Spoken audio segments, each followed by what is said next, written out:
నమస్తే, నా పేరు డాక్టర్ నవీన్ కుమార్. ఈరోజు women and psychological problems. ఉమెన్స్లో psychological problems ఎక్కువ అని వింటుంటాం. మామూలుగా అయితే women and men both are equally right, both are equally strong enough. But ఎందుకు వీళ్ళలో సైకలాజికల్ ప్రాబ్లమ్స్ ఉమెన్లో ఎక్కువ కంపేర్ టు మేల్నో కన్నా? Women are more chance to facing negative experiences more. వాళ్ళలో లైఫ్ ట్రాన్సిషన్స్ చాలా నెగిటివ్ ఎక్స్పీరియన్స్ ఎక్కువగా.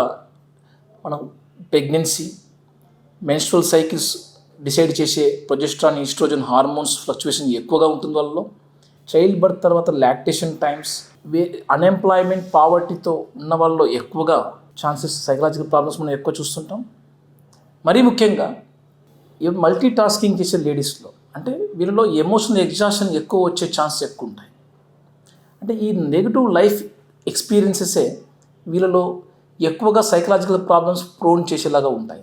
సో వీటి వల్ల ఫిజికల్ వర్క్ ఉదయం నుంచి రాత్రి దాకా హోమ్ వర్క్ ఎన్విరాన్మెంట్ మెయింటైన్ చేయడంలో కానీ, ఆఫీస్ వర్క్ కానీ, చైల్డ్ కేర్ రెస్పాన్సిబిలిటీస్ కానీ, వీటితో పాటు ఆఫీస్ వర్క్లో నుంచి ఉండే ప్రెజర్స్ కానీ, సో టైం టాస్క్, ఇవన్నీ కూడా వీళ్ళలో ఎక్కువగా ఫిజికల్ ఎగ్జాషన్ అండ్ సైకలాజికల్ ఎగ్జాషన్స్ కూడా జరుగుతాయి.